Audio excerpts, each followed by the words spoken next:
October 14, 1943.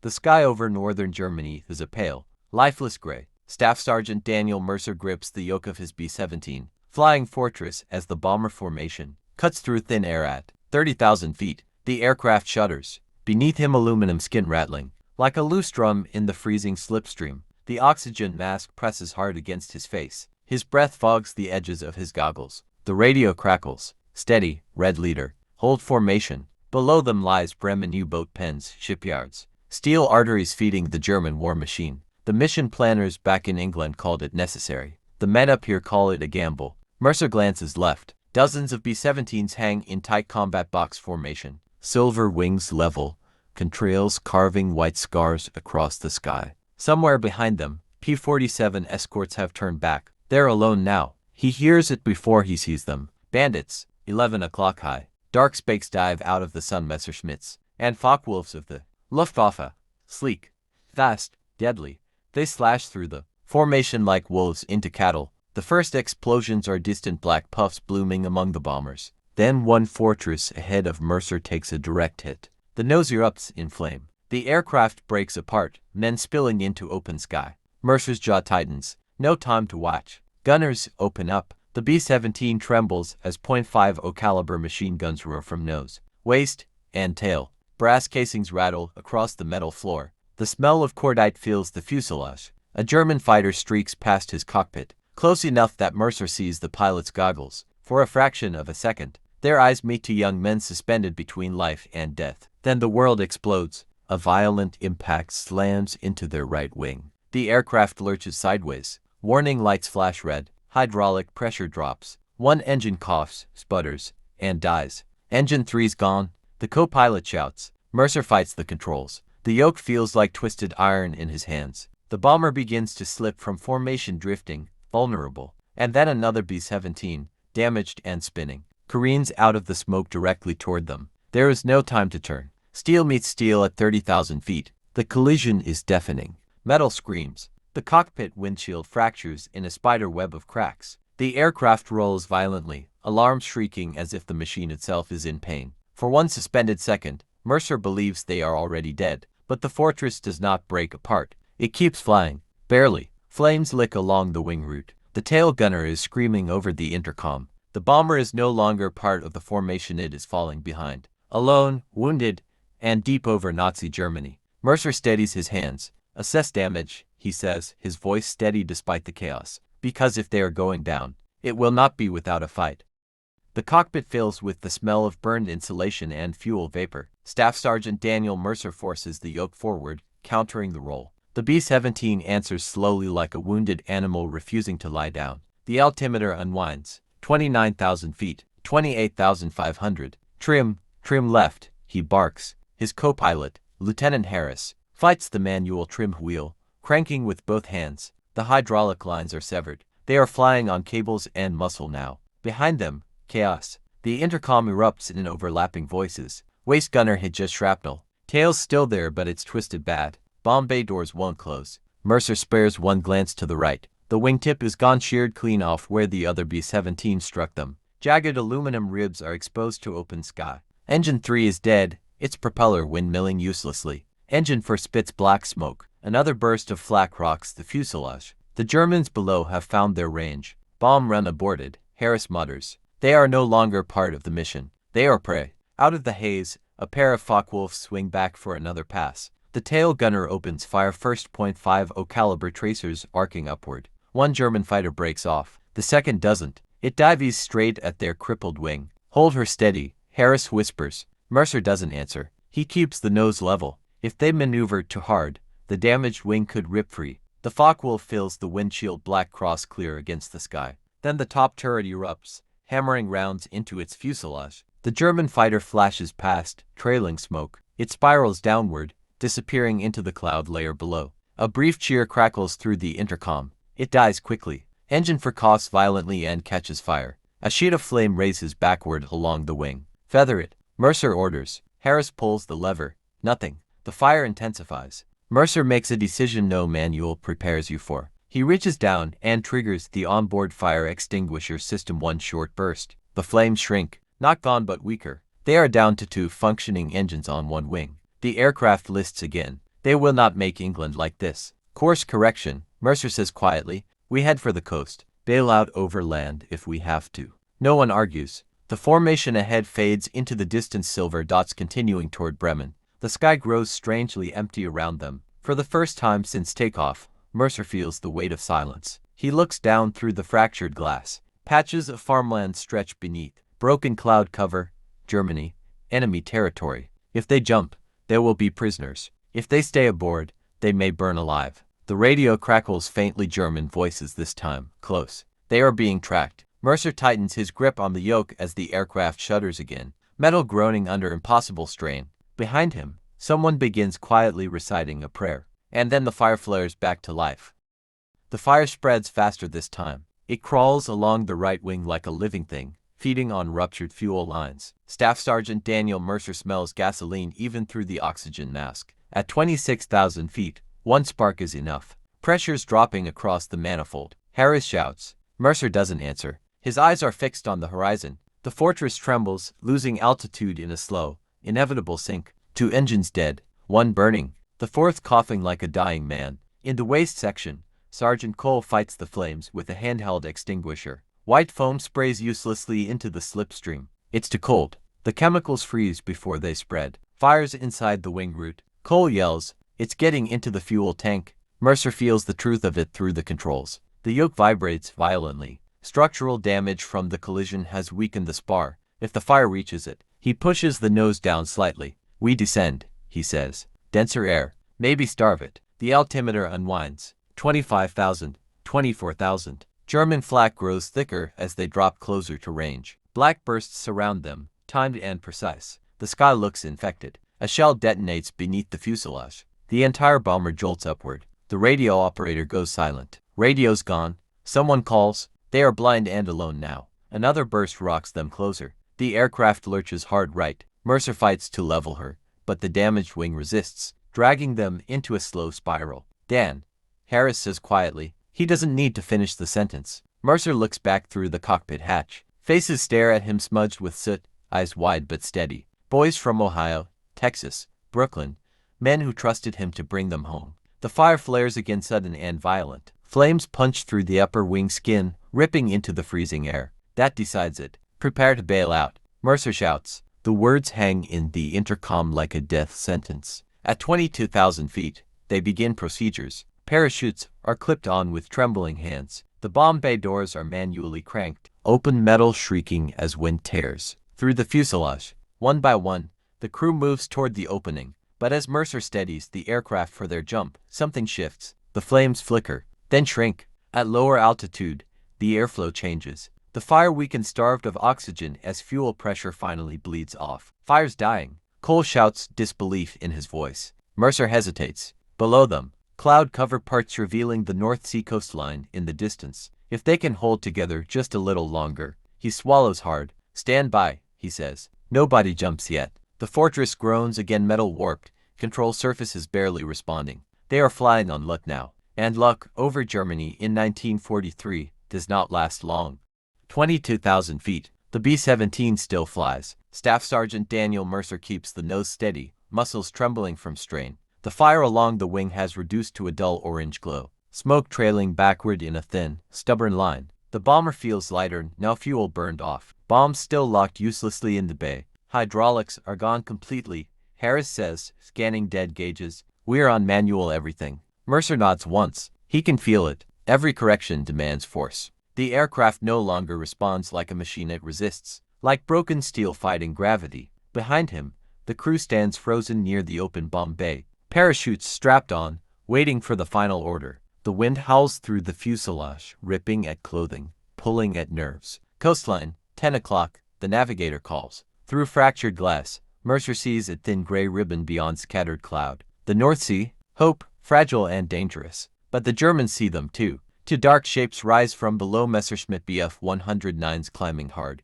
engines screaming as they angle toward the wounded bomber. Fighters coming up fast. The gunners scramble back to position, clipping into belts, feeding fresh ammunition into freezing guns. Fingers numb, movements mechanical. The first Messerschmitt makes a frontal pass. Mercer holds steady, If he banks too hard, the damaged wing could shear clean off. The German fighter opens fire. Cannon rounds punch through the nose compartment. Plexiglass explodes inward. The bombardier is thrown backward, blood streaking across his mask. Bombardiers hit. Someone shouts. The second fighter dives from above, raking the tail. The tail gunner answers with controlled bursts, teeth clenched, eyes watering from cordite smoke. Tracer fire stitches across the sky. One of the Bf-109s overshoots, pulling up sharply. The other lingers a fraction too long. Waist guns hammer it from both sides. The fighter jerks violently, smoke pouring from its engine. It rolls inverted and drops away toward the clouds. The remaining Messerschmitt hesitates. Mercer knows what the German pilot sees: a bomber already dying, barely airborne.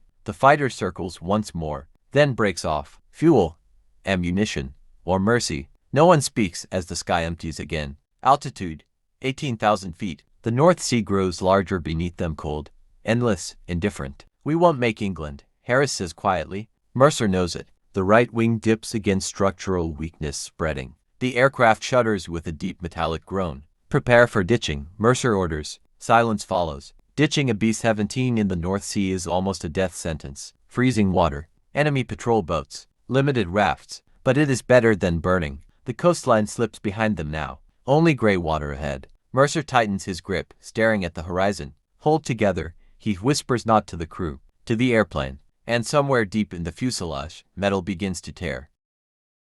14,000 feet. The North Sea fills the windshield, dark, restless, flecked with whitecaps. Staff Sergeant Daniel Mercer lowers the nose carefully, keeping speed just above stall. Too slow and they fall. Too fast and they break apart on impact. The fortress trembles like it's coming apart bolt by bolt. Feathering engine for manually, Harris grunts, pulling the stubborn lever again. This time, the propeller slows, then stops. The vibration lessens, but lift vanishes with it. They are flying onto engines both on the left wing. The aircraft yaws violently. Mercer counters with rudder. His legs burn from the pressure. The damaged right wing dips lower, close enough that he imagines it skimming the sea. "Crew to ditching positions," he orders. Parachutes are discarded. West life vests inflated halfway. The bomb bay doors are forced shut manually. One last attempt to strengthen the fuselage. In the nose compartment, the wounded bombardier drifts in and out of consciousness. The medic secures him with straps, whispering reassurances neither of them believe. Altitude, 8,000 feet. The aircraft shudders again, loud, metallic, wrong. Wing spars cracking. The engineer shouts. Mercer feels it through the yoke. Deep vibration, like a bone splitting under strain. If the wing fails now, they cartwheel into the ocean. He lowers the nose further, trading altitude for stability. "Hold her straight," Harris murmurs, voice tight. Through broken cloud cover, Mercer spots movement on the water, small vessels leaving the coastline. German patrol boats. "They're launching," the navigator says quietly. Of course they are. The wounded bomber has been visible for miles, smoke trail marking its path. The Kriegsmarine knows a crippled fortress cannot outrun them. Altitude, 3,000 feet. The sea roars up to meet them. Mercer lines up parallel to the swells. He remembers the briefing. Land into the wind, wings level, tail slightly low. The right wing trembles violently. 1,000 feet. The cockpit goes silent except for engine noise and breath. "On my mark," Mercer says. 500 feet. The sea surface looks harder than steel. Now, he pulls gently. The tail strikes first, a brutal jolt that snaps everyone forward. The fuselage slams into water. Metal screams. The right wing tears free instantly, ripped away by impact. Water explodes through the nose section. The bomber skips once, twice, then grinds to a halt in a surge of foam and debris. Silence follows. Then freezing water floods the cockpit. "Out, move," Mercer shouts. He shoves Harris toward the escape hatch as icy sea water climbs past his knees. Behind them, the once proud B-17 lists violently, its tail rising like a dying beast's last breath. German patrol boats close in across the gray horizon, and the North Sea begins to claim the rest. The water steals his breath first. It is not just cold, it is violent, suffocating. Staff Sergeant Daniel Mercer forces himself through the cockpit hatch as the North Sea floods the controls behind him. His boots hit water waist deep. The B-17 groans, metal folding inward as trapped air escapes in a thunderous roar. "Clear the aircraft," he shouts. Men spill out onto the torn fuselage, sliding across all slick aluminum. The sea is already pulling the bomber under. The nose dips sharply. The tail rises higher, exposing the jagged stump where the right wing once lived. Mercer grabs the wounded bombardier with the medic's help. Together they drag him toward the emergency Raft pack wedged near the radio compartment. Inflate it now. A sharp pull. The CO cartridge fires. The yellow raft bursts open against gray water like a fragile promise. One by one, the crew jumps clear. The sea hits like hammer blows. Even through wool uniforms and flight gear, the cold is immediate and crippling. Mercer forces his arms to move, kicking toward the raft as the fortress begins its final descent. Behind him, the B-17 slips beneath the surface with a sucking, metallic groan. For a moment, the tail remains visible. American star faint against dark water. Then it is gone. Only debris and all remain. Mercer hauls himself into the raft, fingers numb and uncooperative. He counts automatically. 1, 2, 3, 7 men, 2 missing. He scans the water. Nothing but waves and floating wreckage. A shout comes from port side. German patrol boat slow, fast, gray hulls slicing toward them. Kriegsmarine ensign snapping in the wind. Machine guns mounted at the bow. The raft rocks violently as the first boat circles. German sailors aim weapons down at them, faces hard but controlled. Mercer raises his frozen hands slowly. There is no fight left. A rope ladder drops over the side. One by one, the Americans are pulled aboard soaked, shivering, exhausted beyond resistance. Their hands are searched, pistols confiscated, life vests cut away. The wounded bombardier is lifted last. A German medic kneels immediately, pressing gauze to the head wound with brisk efficiency. Mercer watches this, surprised. He expected cruelty. Instead, there is procedure. A young German sailor barely older than Mercer meets his eyes briefly. There is no hatred there, only fatigue. The patrol boat turns toward the coast. Behind them, wall spreads across the North Sea like a dark stain. Mercer stares at the horizon where England should be. They survived twisted steel at 30,000 feet. They survived the sea. Now they are prisoners of Nazi Germany. And ahead, beyond the gray coastline, waits a fate none of them can predict. The patrol boat cuts through gray water toward the German coast. Staff Sergeant Daniel Mercer sits on a steel bench along the hull, wrists loosely bound with cord, soaked uniform clinging to his skin. The cold has settled deep into his bones now, replacing shock with a dull, creeping ache. Across from him, the wounded bombardier lies wrapped in a coarse naval blanket. A German medic kneels beside him, adjusting bandages with steady hands. The medic works quickly, professionally. No cruelty, no kindness, just duty. Mercer watches everything. The sailors speak in low voices. Diesel engines vibrate beneath the deck plates. The coastline grows larger. Low dunes, concrete bunkers, a harbor bristling with cranes and masts. Wilhelmshaven. He recognizes it from briefing maps. A major Kriegsmarine port. Submarines, warships, anti-aircraft, batteries lining the docks. The patrol boat slows as it enters the harbor. Dock workers pause to stare. Some point at the captured Americans. Others look away. The rope ladder drops again, this time to a wooden pier. Armed guards wait. Field gray uniforms of the Luftwaffe, not the Navy. Blue-gray greatcoats. Steel helmets with flared rims. Carabiner 98K rifles slung over shoulders. Rouse, one guard orders calmly. Mercer stands carefully, legs stiff from cold. He helps the bombardier up. The Germans do not stop him. Boots hit solid ground. For the first time since takeoff, he feels earth beneath him. They are marched past rows of docked ships, past anti-aircraft emplacements where young gunners watch silently. Civilians linger at a distance, mostly women, older men, children in wool coats. One woman steps forward slightly as the prisoners pass. She cannot be more than 25. Dark hair pinned neatly. A factory badge clipped to her coat, likely working in one of the naval yards. Her eyes lock onto Mercer's. Not hatred, not triumph, shock. She studies the Americans, mud-streaked, pale, shivering. Not monsters from propaganda posters, just exhausted men. A guard nudges Mercer forward with the butt of his rifle. The woman's gaze lingers. For a brief second, Mercer sees something else in her expression: fear. The prisoners are loaded into the back of a covered military truck. Canvas flaps snap shut, cutting off the harbor view. Inside, the air smells of wet wool and diesel. Where do you think they're taking us? Harris whispers. Mercer stares at the dim light filtering through canvas seams. Interrogation first, he says quietly, then a camp. The truck jolts forward. Outside, the port fades behind them. Barbed wire fences begin appearing along the roadside. Concrete watchtowers. Military checkpoints. Germany is not the invincible machine they imagine from 30,000 feet. It feels tense, guarded, watching itself. The truck turns through iron gates crowned with barbed wire. A sign looms overhead. Stalag Luft, Transit Interrogation Camp for Captured Allied Airmen. The canvas flap lifts. Armed guards wait.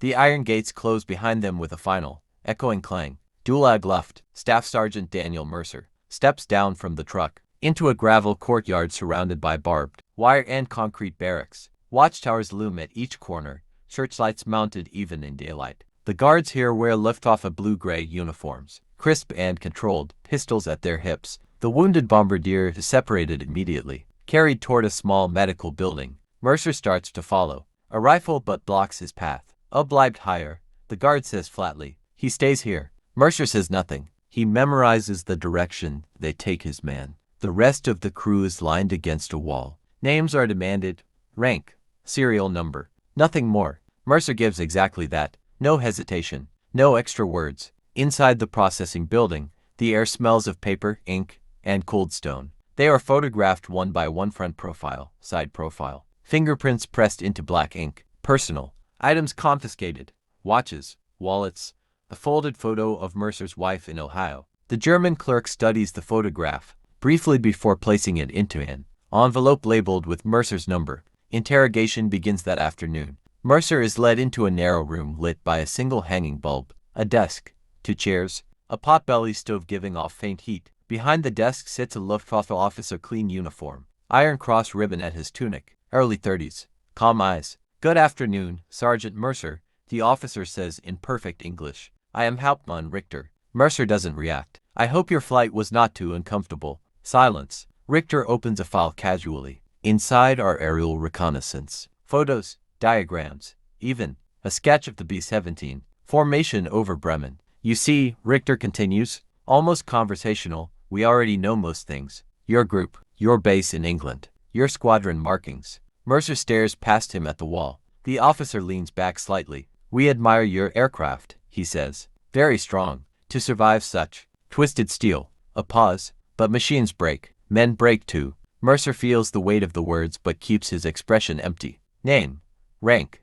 Serial number. Nothing else. The questioning continues for hours. Polite. Methodical. Psychological. Richter alternates between friendliness and quiet threat, mentioning missing crew members, hinting at consequences. Mercer does not yield. As evening falls, he is escorted back to a holding cell, bare concrete walls, wooden bench, one small barred window. Through that window, across the yard, he sees movement near the outer fence. Civilian workers are being escorted out for the night. Among them, the same young woman from the harbor. She pauses briefly near the fence, glancing toward the prisoner compound. For a second, their eyes meet again through wire and distance. Searchlights flicker on. Guards shout. She disappears into the dusk. Mercer sinks onto the bench. He survived the sky. He survived the sea.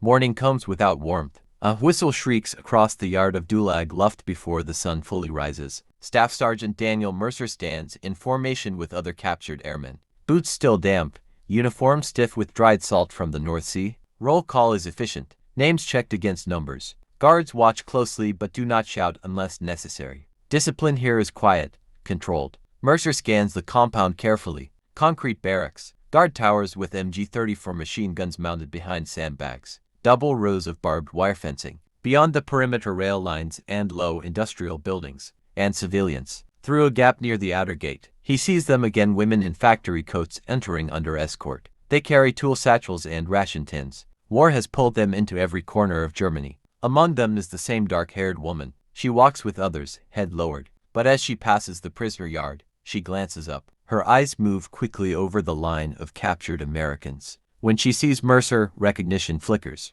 A guard steps between them. The moment is gone. Later that day, Mercer is summoned again. Hauptmann Richter waits in the same narrow office, stove burning faintly. You are a disciplined man, Sergeant, Richter says calmly. That is admirable. Mercer remains standing. Richter slides a photograph across the desk. It shows the wreckage field from the North Sea, all slick, floating debris. German reconnaissance image. We recovered 2 bodies, Richter says evenly. One from your aircraft, one from the other bomber you collided with. Mercer's jaw tightens, but he says nothing. You survived something extraordinary, Richter continues. Twisted steel at 30,000 feet. Most would not. A pause. You are valuable to us alive. The words hang carefully chosen. Richter leans forward slightly. Soon you will be transferred to a permanent camp. Stalag Luft, perhaps. There, life depends on cooperation. Mercer finally speaks. Name. Rank. Serial number. Richter studies him for a long moment, then smiles faintly. Very well. Back in the yard, tension ripples through the prisoners. Rumors spread quickly, transfers coming, interrogations ending. Rail transport east. As evening approaches, trucks arrive outside the gate. Guards begin assembling small groups. Mercer's name is called. 7 men from his crew remain, 2 lost at sea, 1 in the infirmary. He catches sight of the civilian workers leaving again through the outer fence. The dark-haired woman lingers slightly behind the others this time. As Mercer is marched toward the waiting truck, something small lands near his boot. A folded scrap of paper? No one else seems to notice. He does not look down. A guard pushes him forward. The truck engine starts. Barbed wire slides past. And only when they are seated inside, canvas flap dropping closed, does Mercer slowly shift his foot and retrieve the paper. He does not open it yet. Outside, the gates of Stalag Luft swing open. The truck rattles over uneven cobblestones, canvas flaps snapping in the wind. Inside, darkness presses close. Staff Sergeant Daniel Mercer sits shoulder to shoulder with his crew, hands bound loosely again. Across from him, a Luftwaffe guard grips his carabiner 98K, boots planted wide for balance. No one speaks. Mercer keeps his movements slow, deliberate. Beneath his thigh, hidden against the wooden bench, is the folded scrap of paper. When the truck lurches around a corner and the guards' attention shifts briefly to steady himself, Mercer slides his hand down. He unfolds it carefully. 3 words written in hurried German script. Nix sprechen, beobachtet, do not speak, watched. Mercer reads it twice. Not speak, watched. He folds the paper again and slips it inside his damp sleeve just as the truck slows. Outside, the sound changes from city echo to open wind. Gravel crunches under tires. The canvas flap is ripped open. Rouse. They step down into a rail yard under heavy guard. Freight cars wait on parallel tracks, wooden cattle wagons fitted with barred windows. Armed sentries patrol the perimeter. A steam locomotive hisses impatiently at the head of the train. A sign near the station office confirms it. Stalag Luft III. Transfer east. Mercer feels the weight of the note more heavily now. Watched. He scans faces, guards, railway workers, civilians standing at a distance. Propaganda posters line a brick wall nearby. Bold letters, promises of victory. The faces in the posters look confident. The faces here do not. The prisoners are counted again and loaded into separate cars. Mercer's crew remains together, 7 men now. Inside the wagon, straw covers the floor. A bucket in one corner. No seats. The door slams shut. A heavy bolt slides into place. Darkness. The train jolts forward slowly. Hours pass. No one knows how many. Through the narrow slats, Mercer catches glimpses of Germany rolling by, fields, forests, small villages with church steeples intact despite Allied bombing. He hears distant anti-aircraft fire somewhere far off. The war continues beyond these wooden walls. Across from him, Harris whispers, "What was on the paper?" Mercer meets his eyes. "Nothing useful," he replies quietly. The warning echoes in his mind. "Do not speak." Watched. At some point during the night, the train slows unexpectedly. It stops in open countryside. Voices outside. Orders shouted. Boots move along the side of the car. A bolt scrapes. The door slides open halfway. A single lantern illuminates the interior. A German officer stands outside, silhouette sharp against cold night air. "Sergeant Mercer," he calls calmly. Every man inside freezes. Mercer rises slowly. The officer's voice is familiar. "Hauptmann Richter, you will come with me." No explanation. No choice. Mercer steps toward the open door, the warning note burning like fire against his skin. Outside, the countryside is silent and empty under moonlight. The rest of the train waits in darkness. The night air is sharp with frost. Staff Sergeant Daniel Mercer steps down from the freight car onto gravel, boots crunching softly under moonlight. Behind him, the wooden door slides shut again. The bolt locks with a hollow finality. The train does not move. Hauptmann Richter stands a few feet away, greatcoat collar raised against the cold. No escort, no visible guards, just the distant silhouette of the locomotive, steam drifting into the dark sky. "Walk with me, Sergeant," Richter says evenly. They move along the tracks, away from the other cars. Open countryside stretches in every direction, fields stripped bare for winter. A thin tree line on the horizon. For a long moment, neither man speaks. "You received something earlier," Richter says at last. Mercer keeps his face neutral. "I don't know what you mean." Richter smiles faintly. The factory workers at Stalag Luft are screened carefully, but desperation makes people careless, so they know. Mercer says nothing. Richter stops walking and faces him. "You survived an extraordinary collision in the sky. Most aircraft would have disintegrated. Yours did not." He studies Mercer's expression. Strength under pressure, discipline. That interests us. The wind whistles across the rails. Germany is not blind, Sergeant. We know the war is turning. Our cities burn. Our sons die in Russia. And yet men like you continue to fly into our airspace. A pause. There are those here who would prefer different outcomes. Mercer hears it clearly now. Not propaganda. Not threat. Something else. Richter continues carefully. You will go to Stalag Luft III. You will attempt escape. It is what your kind does. His voice remains calm, analytical. When that day comes, you will remember this conversation. Mercer finally speaks. Why tell me this? Richter looks toward the dark countryside. Because some people are watching more than you think. And not all of them believe in this war anymore. The warning note echoes in Mercer's mind. Watched. Richter steps closer, lowering his voice. If you are wise, you will survive long enough to see how this ends. Footsteps approach from the darkness. Two armed guards emerge, rifles slung. The moment is over. Richter's expression shifts back to official composure. Return him. Mercer is escorted back to the train. The freight door slides open once more. His crew stares as he climbs inside. What happened? Harris whispers. Mercer sits down slowly. Nothing, he says. Just questions. The train jolts forward again, steam churning into the night. As it gathers speed, Mercer looks through the narrow wooden slat at the receding countryside. He understands now. They survived twisted steel at 30,000 feet. They survived the sea. They survived interrogation. But survival in captivity will be a different kind of battle, one fought with silence, patience, and timing.